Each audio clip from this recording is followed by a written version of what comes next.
চাঁপাইনবাবগঞ্জের ঐতিহাসিক নিদর্শন ও প্রত্নসম্পদে সমৃদ্ধ উপজেলা শিবগঞ্জ। রয়েছে এশিয়ার বৃহত্তম কানসাট আম বাজার। চাঁপাইনবাবগঞ্জ জেলার মোট উৎপাদিত আমের বড় অংশ পাওয়া যায় এই শিবগঞ্জে, যেটি জেলার সংসদীয় এক আসন।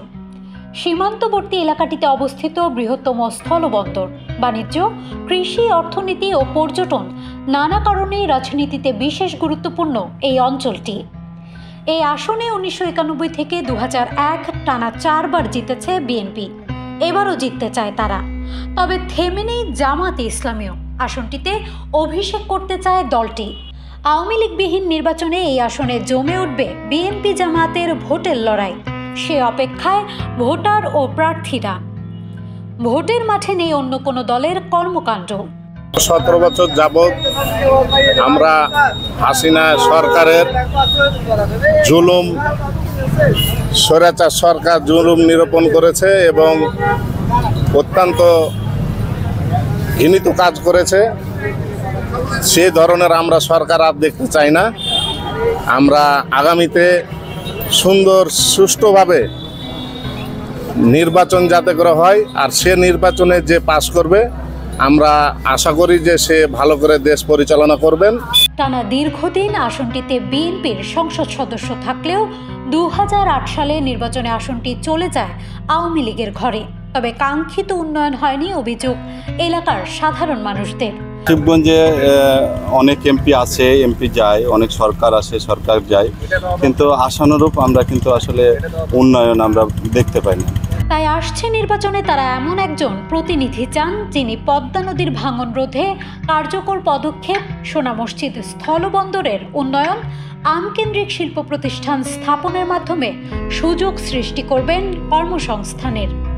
আমরা চাঁপাইনবাবগঞ্জ শিবগঞ্জ আসনে এমন এক প্রার্থীকে চাই নির্বাচিত করতে, যেমন সোনামের পোর্টটাকে উন্নয়ন করার এবং যে এটা কি আছে, মেডিকেল আছে শিবগঞ্জ স্বাস্থ্য কমপ্লেক্স, এটার মান উন্নয়ন যেন হয় এটা। আর দ্বিতীয়ত 3 নম্বরে হয়েছে আপনার পদ্মা রোধ, পদ্মা ভাঙন। পদ্মায় ব্যবধানতে জমি জামা বাড়ি ঘর দুনিয়া ধ্বংস হয়ে যাচ্ছে, যাতে আমাদের বাঁধগুলা স্থায়ী করে দিতে পারে। এই রাস্তাঘাট ইত্যাদি উন্নয়নমূলক কাজ যা করতে পারে তাকে আমরা নির্বাচিত করতে চাই। দলীয় প্রার্থী ঘোষণার পরে চাঁপাইনবাবগঞ্জ এক আসনে পাল্টে গেছে বিএনপির রাজনীতির দৃশ্যপট। এবারও সম্ভাব্য প্রার্থী হিসেবে দলের চেয়ারপারসনের উপদেষ্টা ও সাবেক এমপি অধ্যাপক শাহজাহান মিয়ার নাম ঘোষণা করা হয়েছে। নির্বাচন সামনে রেখে প্রতিদিন এলাকায় সময় দিচ্ছেন তিনি। নিয়মিত যুক্ত হচ্ছেন দলীয় ও সামাজিক কর্মকাণ্ডে। আমি নির্বাচনের জন্য সম্পূর্ণভাবে প্রস্তুত। আমার নির্বাচন এলাকার শিবগঞ্জ উপজেলার মানুষ আমাকে অন্তরের সাথে ভালোবাসেন এবং আমার সাথে নির্বাচনে থাকবেন, এখনও আছেন, তখনও থাকবেন বলে আমি দৃঢ়ভাবে বিশ্বাস করি। আমি আমার নির্বাচন এলাকায় প্রধান সমস্যাগুলির মধ্যে অন্যতম হচ্ছে নদী ভাঙন। আবাদের সময় অর্থাৎ 1993-94 সালে আমরা নদী ভাঙনের কাজ স্টার্ট করি এবং সেই সময় শত শত কোটি টাকা খরচ করে নদী ভাঙন থেকে শিবগঞ্জ এলাকা, নগবঞ্জ এলাকা, শিবগঞ্জ নগবঞ্জ এলাকাকে রক্ষা করার জন্য এখানে ইস্পার করা হয় এবং এক একটা ইস্পারে কোটি কোটি টাকা খরচ করা হয়। এলাকায় নদীর তীরকেও এখানে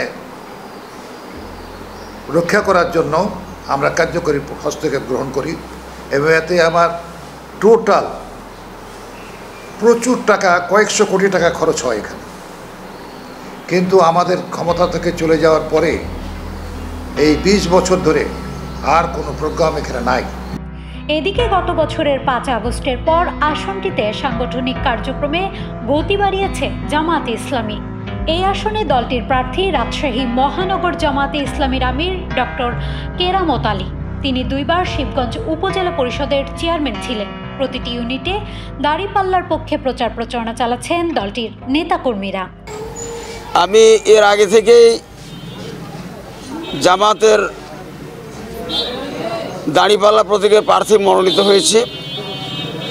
আমরা আমাদের ভোট ক্যাম্পেইন অব্যাহত রেখেছি।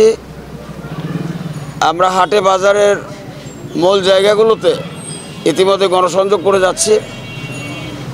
আলহামদুলিল্লাহ আমরা আশাবাদী, জনতার সাড়া আমরা দেখতে পাচ্ছি। আমরা চেয়েছি গত জুলাই বিপ্লবের মাধ্যমে মানুষের যে চাওয়া পাওয়া, বৈষম্যমুক্ত বৈষম্য বিরোধী একটি সমাজ, মানবিক সমাজ, একটি ইনসাফপূর্ণ রাষ্ট্র, আমরা সেই আমাদের স্বপ্ন বাস্তবায়নের জন্য জনগণের কাছে আমরা আহ্বান জানিয়ে যাচ্ছি। জনগণ আমাদের সাথে সাড়া দিচ্ছেন। আমরা আশা করছি আমরা আগামী নির্বাচনে কামিয়াব হব ইনশাআল্লাহ। পিআর পদ্ধতি এটা আমরা চাচ্ছি এই জন্য, এটা হচ্ছে দলের সংখ্যানুপাতে এখানে ক্যান্ডিডেট নির্বাচিত হবে। পিআর পদ্ধতি যদি কার্যকর হয় তাহলে এখানে দলের ভিত্তিতেই দলের যা জনগণের প্রত্যাশা দলের প্রতি, তারা দলের প্রতি তাদের মতামত ব্যক্ত করবে এবং দলীয়ভাবেই সংখ্যা নির্ধারিত থাকবে পর্যায়ক্রমে।